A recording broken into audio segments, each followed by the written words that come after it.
오늘 우리에게 주시는 하나님의 말씀은 여호수아서 9장 8절에서 15절까지의 말씀입니다. 여호수아서 9장 8절에서 15절까지의 말씀 교독하시고 마지막 절은 함께 합독하도록 하겠습니다. 그들이 여호수아에게 이르되 우리는 당신의 종들이니이다 하매 여호수아가 그들에게 묻되 너희는 누구며 어디서 왔느냐 하니 그들이 여호수아에게 대답하되 종들은 당신의 하나님 여호와의 이름으로 말미암아 심히 먼 나라에서 왔사오니 이는 우리가 그의 소문과 그가 애굽에서 행하신 모든 일을 들으며 또 그가 요단 동쪽에 있는 아모리 사람의 두 왕들 곧 헤스본 왕 시온과 아스다롯에 있는 바산 왕 옥에게 행하신 모든 일을 들었음이니이다.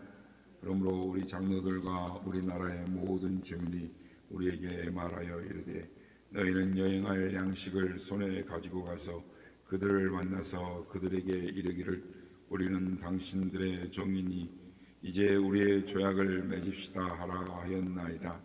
우리의 이 떡은 우리가 당신들에게로 오려고 떠나던 날에 우리들의 집에서 아직도 뜨거운 것을 양식으로 가지고 왔으나 보소서 이제 말랐고 곰팡이가 났으며 또 우리가 포도주를 담은 이 가죽 부대도 새 것이었으나 찢어지게 되었으며 우리의 이 옷과 신도 여행이 매우 길었으므로 낡아졌나이다 한지라 우리가 그들의 양식을 취하고는 어떻게 할지를 여호와께 묻지 아니하고 여호수아가 곧 그들과 화친하여 그들을 살리리라는 조약을 맺고 회중 족장들이 그들에게 맹세하였더라. 아멘. 할렐루야. 우리 예배 가운데 함께 하신 주님을 찬양합니다. 그리고 예배를 통해서 우리가 항상 하나님 앞에 묻고 또 아래 있는 일들이 얼마나 중요한 것인가를 깨닫는 시간 되시기를 예수님의 이름으로 축복합니다. 반면교사라는 말이 있습니다. 그러니까 과거의 실수로부터 교훈을 얻어서 다시는 같은 실수를 반복하지 말라라는 뜻입니다. 그런데 이스라엘 백성들은 또 같은 실수, 또 같은 전철을 밟게 되는 것을 보게 됩니다. 아이성 첫 번째 전투에서 하나님께 묻지 않고 나아갔다가 쫓겨나 내려온 후에 다시 하나님 앞에 기도하고 하나님의 말씀을 듣고 순종함으로 말미암아 이 승리를 쟁취했습니다. 그런데 이스라엘 백성들은 하나님께 묻고 아뢰고 그 하나님의 음성을 듣고 해야 한다는 것을 깨달았지만 몸에 그것이 쉽사리 배이지 않았던 것입니다. 그러니까 기도해야 된다는 걸 알지만 기도하는 것이 습관이 되어지지 않았기 때문에 또 범사에 하나님 앞에 기도해야 된다는 걸 알았지만 눈에 보이지 않는 하나님, 그 하나님을 잊어버리고 그러니까 눈에 보이는 대로 쉽게 판단하고 결정하는 이것을 하다가 오늘 말씀을 보면 낭패를 당하는 것을 보게 됩니다. 오늘 본문은 여호수아와 여러 족장들이 하나님께 묻지 않고 가나안의 기브온의 족속들과 그러니까 속임을 당한 것이죠. 화친을 맺게 됩니다.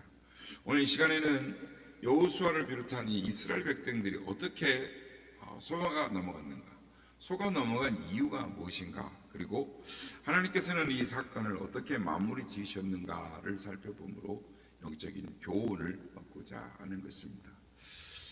그렇다면 이스라엘 백성들이 기브온 족속들에게 속아 넘어간 이유가 무엇일까요?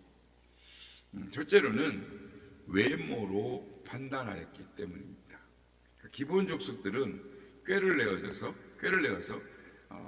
헤어진, 그러니까 완전히 닳아가지고 오래된 것처럼 보이는 이 가죽 부대, 그리고 찢어져서 기워낸 이런 신발, 옷, 이런, 그리고 이제 그런 낡은 모양으로 이렇게 나귀 위에다가 이렇게 싣고 신발도 헤어지고 옷도 헤어지고 이런 모양으로 이스라엘 백성들 앞에 나타났습니다. 만일 여호수아와 이스라엘 족속들이 조금만 주의를 기울여서 그들의 외모를 살펴보았다면 그 정체를 파악할 수 있었을 것입니다. 왜냐하면 한 나라의 사절단으로 오면서 우리에서 저희까지 얼마만의 거리가 걸린다 판단을 했을 텐데, 그렇지 않고 이 한 나라의 사절단들이 왔더니 마른 떡, 그리고 삐쩍 말라버린 마른 떡, 헤어져 가지고 찢어진 옷, 그런 가죽 부대, 신발, 이런 것들은 어떻게 보면 이성적으로 이렇게 조금만 생각해 보면, 사려 깊게만 생각해 보면, 이것은 말과 이것이 상식적으로 맞지 않다라는 것을 금방 알아차릴 수 있었을 텐데, 이스라엘 백성들은 외모로만 딱 보고 그런가 보다 이렇게 믿었던 거죠. 두 번째로 그들이 속을 수밖에 없었던 것은 종교적인 언어를 사용했기 때문에 방심을 했습니다. 이스라엘 백성들이 기본 족속들에게 속을 수밖에 없었던 것은 그들이 사용하는 종교적 언어 때문이었습니다. 그들이 하나님의 이름을 듣고 하나님께서 행하신 모든 일을 들었다고 하면서 이스라엘의 경계의 고삐를 늦추게 했습니다. 그들이 멀리서 온 것처럼, 그러니까 애굽에서 하신 일, 요단강 동편의 두 왕에게 행하신 일, 그러니까 시온과 바산 옥에게 한 일은 말은 했지만 요 근래의 여리고성과 아이성을 점령한 일은 이야기를 하지 않았어요. 멀리서 왔으니까 못 들었은 것처럼 속였던 것이죠. 여러분, 믿음 없이 종교 생활을 할 수 있습니다. 종교적인 언어를 많이 자주 사용한다, 이 중요한 것이 아닙니다. 입술에만 주여 주여를 걸고 살고 기도해보겠다라고 말하는 것, 그것만으로 부족합니다. 그리스도인들이 사기를 누구한테 제일 많이 당한 줄 아십니까? 교회 다니는 사람이라고 말하는 사람들. 진실하게 보이는, 경건하게 보이는 그리스도인들에게 사기를 많이 당하는 것입니다. 왜냐하면 그들이 사용하는 종교적인 언어 때문에, 그들이 하나님의 자녀고 나와 같은 예수 그리스도라는 형제 자매라고 우리가 경계를 늦추고 그들의 말을 믿었을 때 쉽게 속아 넘어가게 되는 것이죠. 그러므로 우리는 우리의 삶을 통해서 하나님께 합당한 열매가 무엇인가를 바라보며 하나님 앞에 기도하는 우리가 되어야 될 줄로 믿습니다. 세 번째는 이게 중요합니다. 그들에게 이익이 될 거라고 생각했기 때문입니다. 이스라엘 백성들이 속은 것은 눈앞에 있는 이익에 눈이 가려져 버렸기 때문입니다. 광야 2세대 장정들은 지금 무엇을 하고 있습니까? 가나안 정복에 참여해서 너무 분주한 것입니다. 가나안에 정착했는데 소나 양을 기르고 농사 일을 하고 집을 짓고 여러 가지 할 일들이 굉장히 많았습니다. 그런데 본인들은 지금 전쟁을 해야 되고 분주하기 때문에 여자들이나 노인들이 해야 되는 몫으로 이렇게 남겨져 있었고, 그 일은 지지부진했기 때문에 바로 그때 기본 사람들이 찾아와서 우리는 당신들의 종입니다. 가뜩이 나은 노동력이 부족한 차에 수만 명을 대표하는 사람들이 제 발로 걸어와서 당신들의 종이 되겠습니다. 살려주시기만 하면 무엇인지 하겠습니다. 이러니 복이 넝굴째 굴러 들어온 것이죠. 그래서 쉽게 그 제안에 넘어가 버리고 말았던 것입니다. 네 번째는 하나님께 묻지 않았기 때문입니다. 지금 한 족속의 대표들이 멀리서 와서 우리와 조약을 맺으려고 합니다. 하나님 어떻게 할까요? 하나님 어떻게 하는 것이 바른 것인가요? 라고 하나님께 묻기만 했으면 하나님께서 가르쳐 주셨을 것입니다. 속지 않았을 것입니다. 그런데 여호수아와 지도자들은 기본 족속들의 말만 듣고 외모만 보고 눈앞에 주어진 이익만을 살펴봄으로 말미암아 그냥 미끼를 그냥 덥석 문 거죠. 그리고 나서 손해를 보게 됩니다. 그러니까 성급하게 충동적으로 결정할 때 도리어 우리에게 벗어나기 힘든 그런 이 올무가 된다는 것을 우리는 기억해야 하는 것입니다. 성도 여러분, 믿는 자들에게 기도가 필요 없을 만큼 사소한 일이 없습니다. 그러니까 인생의 중요한 길목에 설 때마다, 중요한 결정을 내릴 때마다 하나님께 먼저 물어보아야 하는 것입니다.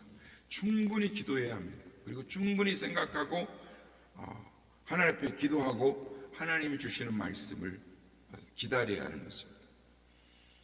바르기는 중요한 결정을 내릴 때마다 하나님께 충분히 기도하고 결정하시는 여러분 되시길 바랍니다. 그런데 문제는 오늘 본문을 보면은 꼭 우리 모습을 보는 것 같습니다. 아니, 저는 오늘 말씀을 보면서 저 자신을 보는 것 같아서 마음이 아팠습니다. 많은 경우에 우리는 자기의 직관이나 경험이나 이런 자신이 해왔던 방법들을 의지해서 결정을 내리려고 합니다.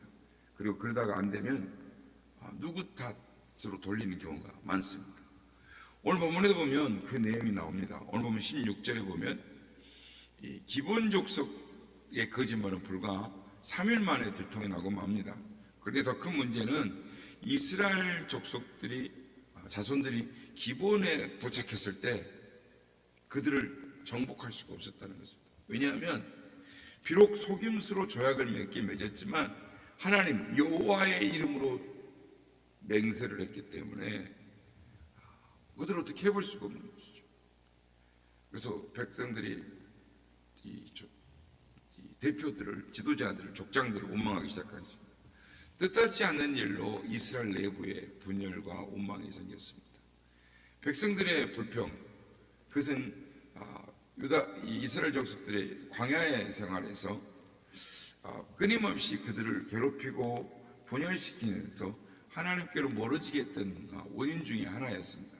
그런데 이제는 이 불평이 광야의 시절과는 다른 불평이지만 지도자들의 잘못한 비판이었지만 그들 안에 분열이 생기기 시작했다는 겁니다.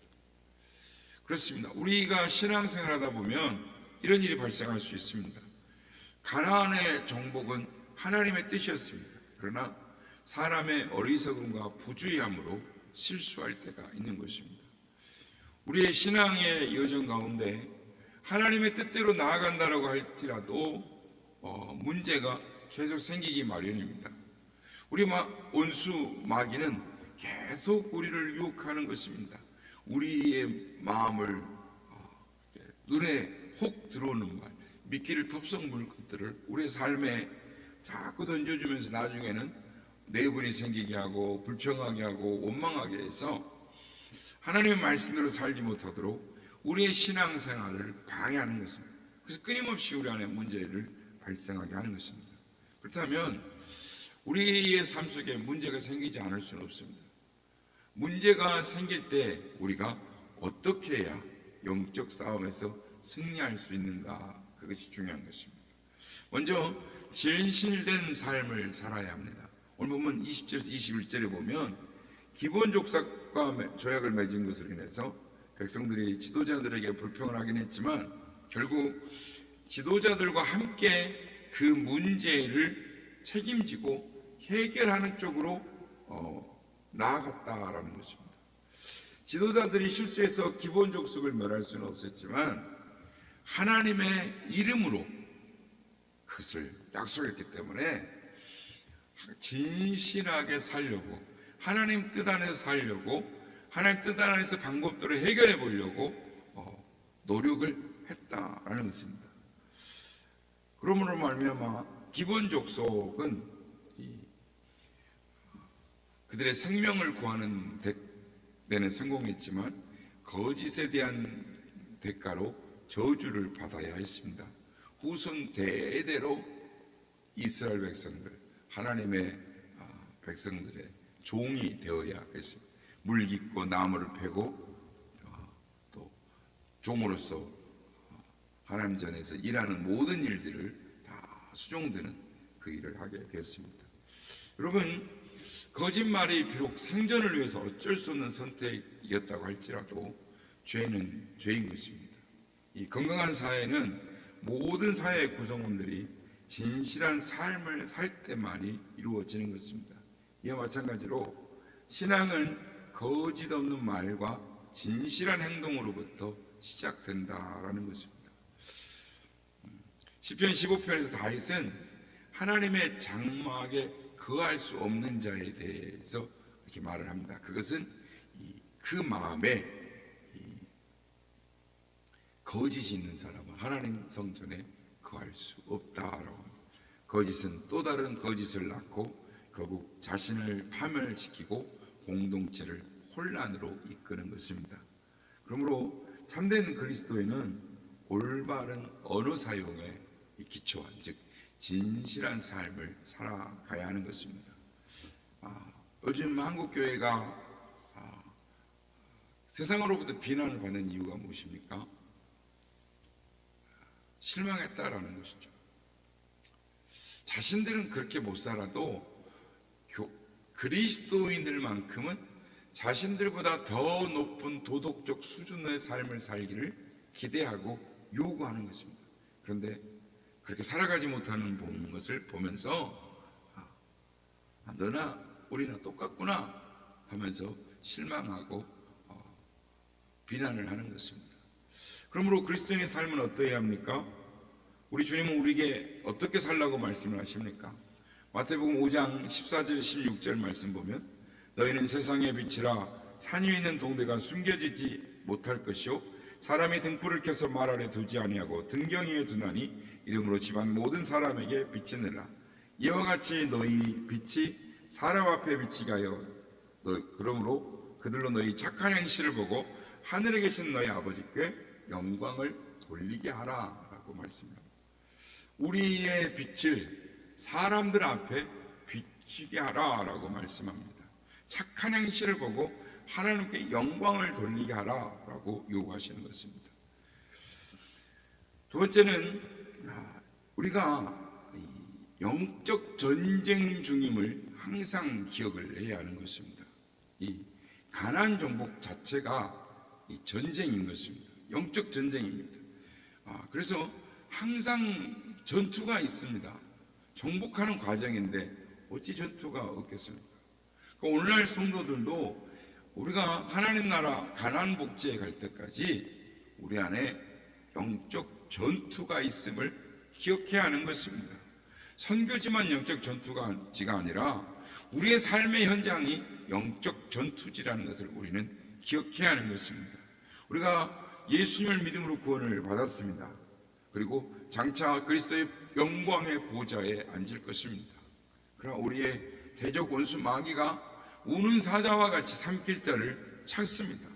그러므로 우리의 신앙의 여정 가운데 항상 대적 마귀의 공격이 있음을, 영적 전투가 있음을 우리는 깨달아야 하는 것입니다.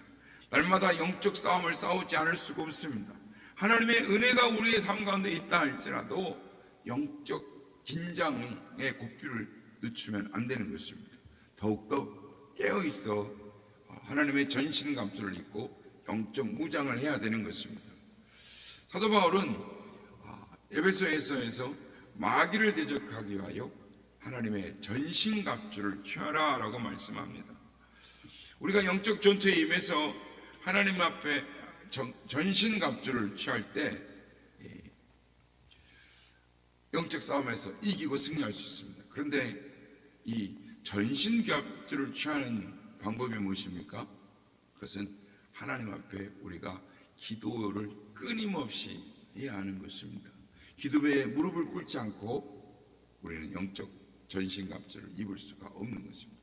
그러므로 우리 신앙의 예정 가운데에 이스라엘 족속들이 기본 족속들에게 속아버린 것처럼 그들의 외모만을 본다든지 그들의 종교적인 언어만 본다든지 또는 우리 앞에 있는 이 유익을 바라봄으로 말미암아 넘어가서는 안 되는 것입니다. 하나님 앞에 또 묻고 물음으로 말미암아 하나님께서 우리에게 말씀하신 음성을 듣고 깨어있어 주께서 말씀하시는 대로 순종하며 나아갈 때 매일매일 하나님께 기도로 물을 때에 우리 삶에 하나님이 예비하신 승리가 있습니다. 바라기는 어떤 일을 하기 전에 기도로 시작하고 중간도 기도로 하고 마침도 기도로 마쳐서 하나님께서 예비하신 그 승리하는 삶을 살아가는 우리 모두가 다 되시기를 예수님의 이름으로 축복합니다. 주의 도움 받고자 주 예수님께 듭니다. 귀원하라 하시사 날 받아주소서. 내 모습 이대로 받아주소서. 날 위해 돌아가신 주 날 받아주소서. 근세에 빠져 영국을 날 위해 피 흘렸으니 그 영상대로 빚으사 날 받아주소서. 내 모습 이대로 주 받아주소서.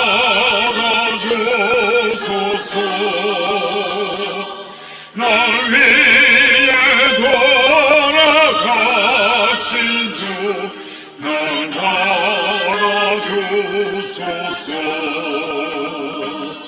내 힘과 결심 약하여 일깨어지기 쉬우니 그 이름으로 구원을 날 받아주소서. 내 모습 이대로 주 받아주소서. 날 위해 돌아가신 주 날 받아주소서. 내 주님 서신 발 앞에 나 괴롭겠으니 그 크신 역사 이르게 날 받아주소서. 내 모습 이대로 주 받아주소서. 날 위해 돌아가신 주 날 받아주소서.